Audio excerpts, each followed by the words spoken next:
在上一期中，我们发现我们可以利用挖坑，然后把木头放在里面去，把木头点燃，再用那个泥土给它盖起来，是可以烧成木炭的。之后我们是烧制了小缸啊，把这个小缸做出来，可以看到我们这边是放了一些矿在里面。小缸的作用就是可以把这些矿物放到里面去啊，然后烧成蜜铜、青铜、黑铜啊这些东西啊。可以看到这上面是有百分比，我们一定要按照这个百分比放置。如果说不按照这个放置的话，我们烧出来的是未知金属啊，就是一个废水。如果说我们想要做出铜制工具的话，必须要严格按照这个要求来。可以看到我们的左手是有钳子的，我们一定要用钳子去拿这个东西啊，这个东西是刚烧好的。如果说我们直接用手去拿的话，这边我们是拿不起来的，因为是太烫。之后的话，我们把之前的模具拿出来放到里面去啊，这边的溶液就流出来了，就会流到我们的模板当中啊。然后我们就做出了我们第一个稿子。挖矿时间到，久等了，青铜时代啊！为了庆祝我们这个蜜铜稿做出来啊，我们这边煲个汤喝。喝完汤之后呢，我们去挖矿啊，这边有一些原生铜啊，可以把这些铜给它挖了。铜的话分为平级、原生还有负级啊，这种三大类啊，肯定是负级的话是最好的。这边我们是挖了一些原生铜啊，也是把斧子、锯子给它做出来了。同样的方法啊，木匠，哎 ，nice 啊！我们把锯子做出来之后呢，就可以把这个原木给它分解成了，把这个原木分解成木板。然后木板的话还可以合成木板啊，这样的话就获得我们原版的这个木板了，然后这个木板就可以做工作台了。做完工作台之后的第一件事情就是我们先做箱子啊，我们家实在是东西太多了。我们做完箱子第一件事情啊，就是把家里面的箱子这些东西给它归类一下，整理一下，非常的 nice 啊，现在。然后我们利用锯子啊做了一些承重柱啊，这些承重柱像我这么放的话，我们这边是可以挖的啊，没有任何危险的。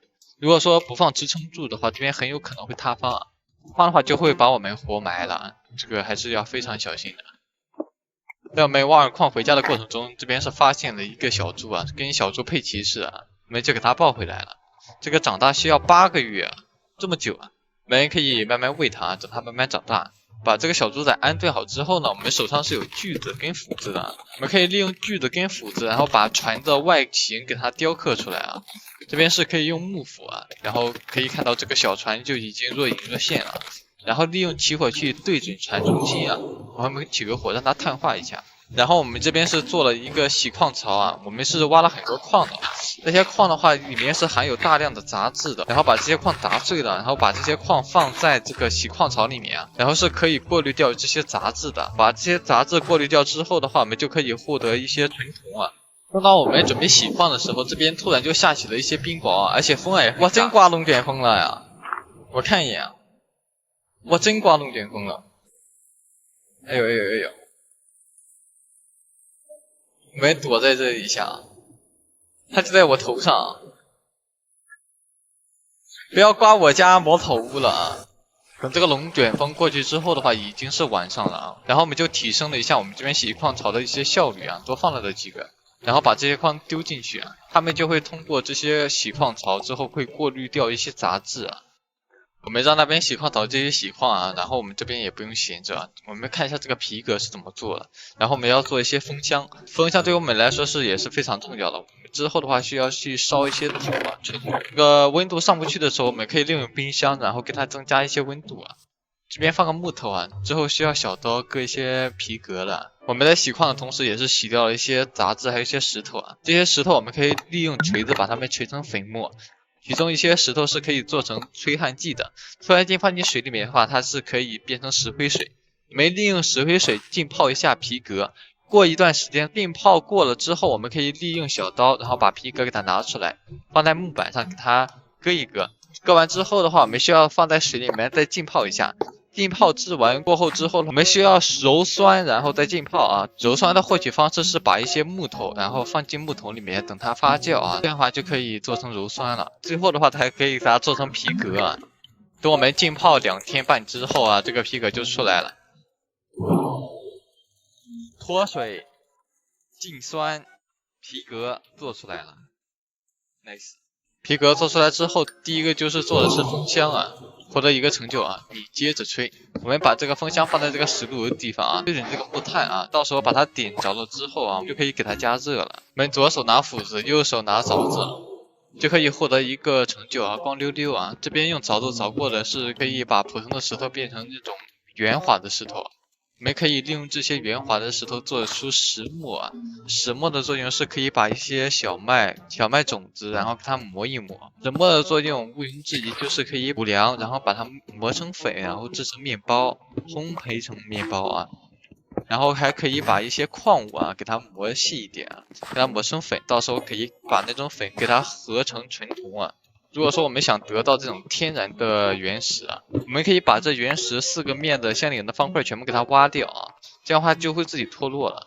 把这个石磨做出来之后呢，我们可以把这些矿啊给它放在上面啊，这样的话就可以自己磨了。谷物的话也是一样的道理啊，可以用石磨磨成面粉啊。把这边再给它丢里面洗了。把这个矿洗完之后的话，我们也是得到了一些铜啊。现在石头作用也是出来了，我们之前是烧了一些木炭啊，把这个木炭放进去，然后用起火器对准这个木炭啊，我们把它点燃了。现在就点燃了。我们把它点燃之后啊，把之前这些铜啊给它放进去了，然后把这些铜放在这个石炉里面给它烧一下。这边温度是上太慢了，我们可以利用我们之前做的这个风箱啊，给它吹一吹啊，这样的话温度会升的特别快的。这个铜融化之后的话，它就会住在我们这个模板里面啊。这个模板的话就是锻定模板啊，这边是可以做这个铜锭的。这个铜锭的话，我们之后再加热的话，它是可以去锻造的。如果说想要锻造铜工具，我们必须要用铜砖，这是我们前面是获得不了这个东西的，这时候就必须要用一个天然石。天然石相邻的6个面这些石头全部给它挖完，这样的话就可以获得一个天然石。然后我们把获得后的这个天然石放在地上，用锤子右键它就成为了一个石砧啊。石砧可以把2个铜锻造在一起，这样的话我们就获得了合成铜铁砧的材料。我们现在是要做14个铜锭啊，14个铜锭的话是可以做一个铜砧的。先把那个铜砧做出来之后，我们是可以直接用铜锭在铜砧里面砸出我们想要的一些工具，还有一些装备啊。经过我们一段时间的烧炼还有锻造，这边也是做出了铜砧的一些材料啊。我们获得铜铁砧之后呢，就可以正式的打铁了。这边可以打一些我们的工具，还有一些装备啊之类的。打铁的过程中也是非常的硬核，不知道有多少玩家在打铁这个阶段已经开始放弃了。然后我们用一些面包做了一些三明治啊，我们先把肚子填满啊，然后准备吃饱喝足去打铁啊。我们一定要做好万全的准备啊。铁针的右边需要我们放一个助焊剂，还有一个锤子啊，然后我们手上还需要拿着一些锤子的。然后我们的手上也是需要拿锤子的。准备好这些事情之后呢，我们就可以锻造我们的一些装备了。第一个工具，我们先给它锻造一个铜镐板。我们需要先把铜锭放在石炉里面加热，加热到可锻造的状态，然后我们拿出来放在铜砧里，然后我们的右手拿上锤子，然后可以选择我们的想要锻造的一些工具啊。可以看到这个上面是有这个红色的箭头的，然后红色的箭头下面是有绿色的箭头。然后我们是可以通过弯曲、加压、冲压、重击还有收缩这些东西是可以进行加减的。进行这些操作之后啊，我们一定要按照这个上面这个操作之后，然后最终是可以跟这个红色的这个箭头是对齐的，这样的话就可以打造出我们第一个铜制的镐子了。我也是学了1个多小时啊，我这里给大家示范一下。选个工具啊，然后7、2、弯、拉、冲。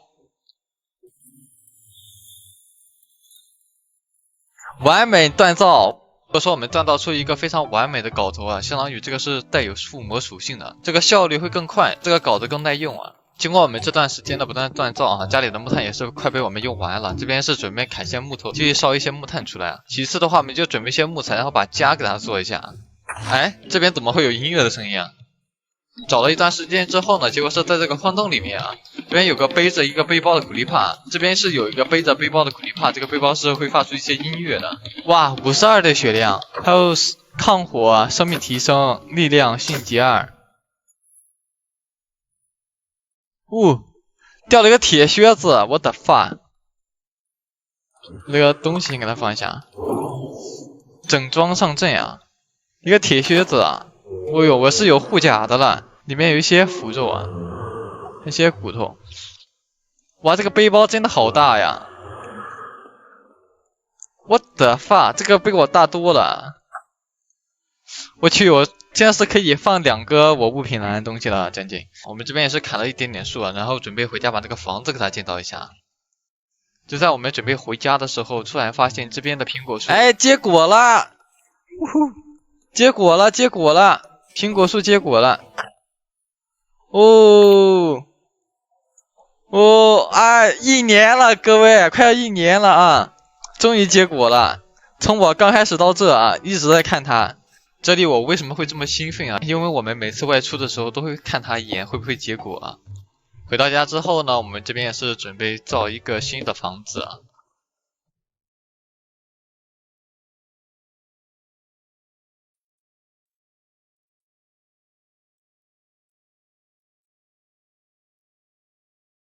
马棚是你们能住的，猪圈是你们能住的。好，本期视频也就到这里结束了啊。如果说喜欢这期视频呢，可以多多点赞，多多支持啊。